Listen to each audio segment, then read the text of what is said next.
Hi everyone, and today I'm going to review a film, a foreign language film from the country of China.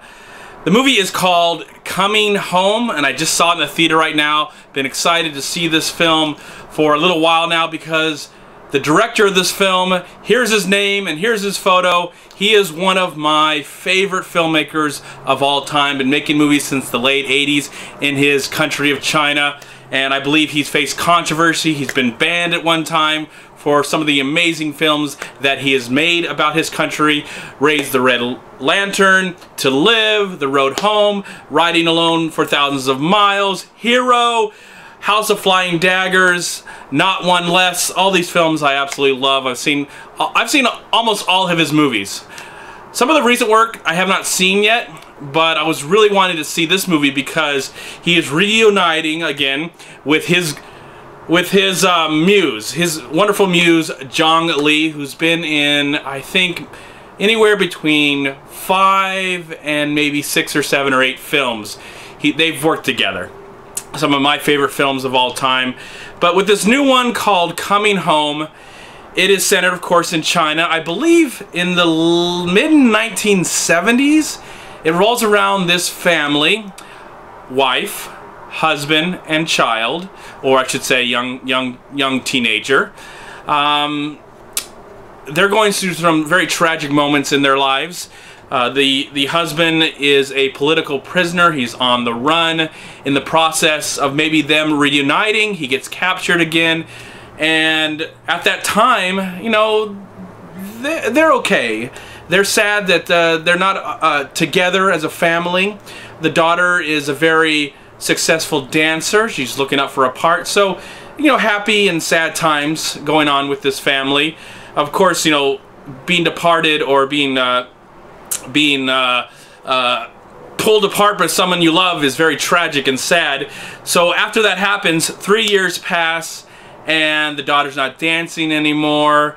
The father has been let free, let go, and comes home to find out that his wife no longer remembers him. She's slowly lost her mind. The wife, of course, is played by Zhang Li, and he's trying his best to get back into her good graces, back into her life somehow, somewhere, because she's mistaken him for somebody else. And so there's this tragic love story going on with this movie.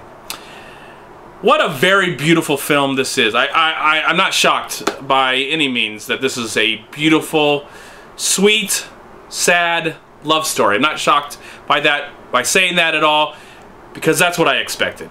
I always love this filmmaker's eye for the world. I love that whether he is doing something outrageous and exciting and beautiful like a movie like Hero or House of Flying Daggers, which I do love those movies.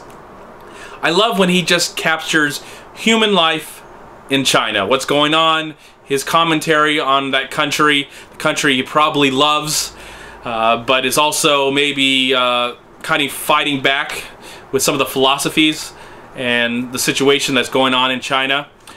But I love when he just takes us into these small, intimate, human stories. Great characters, great stories.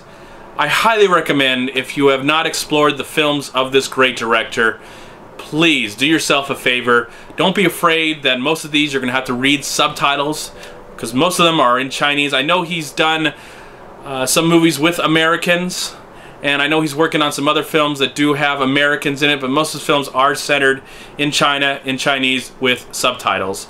Do yourself a favor, check out these movies. They just have some of the greatest stories and characters and settings that I've ever seen on screen.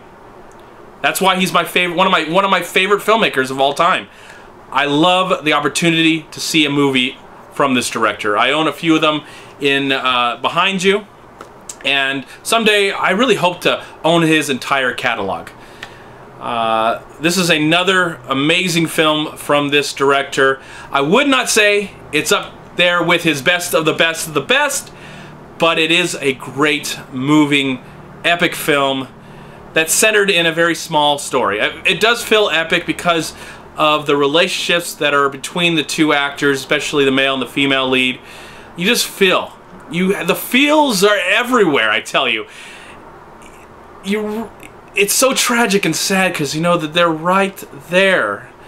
And because of the past and what has happened to this woman, as you learn in the film, it's just so sad. And the final moments of the movie are so telling. It was really the only time in the entire film where I broke down and cried. I really did. There are other times where I got a little choked up, but that final scene that happens in the film, I'm not going to spoil it in this review, but what I will say, it was amazing filmmaking, amazing storytelling, great acting, beautiful cinematography. I like the music. I just love how intimate and sad this film was. Yes, depressing, but in a good way. A way you want to have that sad, depressing feeling, because it helps you relate and get to know the characters even more. Find the humanity that this film is trying to tell us. Beautiful film, great film. In the comment box below, has anybody else seen Coming Home? I'd really like to start a dialogue. Have you seen the other films from this great director? And out of the ones that you've seen, which one is your favorite? I would tell you my favorite is a film that I believe was made in the late 90s but came to America in 2001. It is The Road Home. Highly recommend that film. It's my favorite film out of this, from this amazing filmmaker that I wish I could say his name. Sorry, I'm not going to butcher it right now.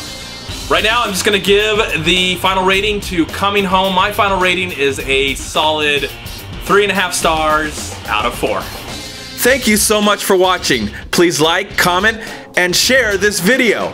And also, please check out these amazing movie websites. And if you enjoyed this review, please click here to subscribe to my channel, and also please check out all my recent reviews right here on YouTube. Have a great day, live film, find peace, happiness, and harmony in anything and everything you do, and I'll talk to you at my next movie review.